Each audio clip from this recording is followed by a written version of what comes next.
Kwento mo naman kung paano ka nag-start. Nag-start ako as makeup artist. Unexpected. Kasi, nung time na nag-start ako, ano pa po ako nun, graduating ako. Parang waiting na lang talaga.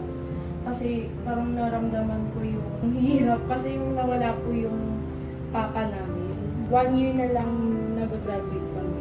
Doon siya na Tapos yun, parang sabi ko, nag-OJT kami, sobrang tiis kami sa gutom, gano'n. Kaya parang sabi ko, pag wala nang pasok, mag-aano kami. Parang sideline. Tapos parang sabi ko, ang galing kasi parang binigyan ako ni Lord ng chance, ng opportunity. I'm sorry to hear na what happened. Ano yun?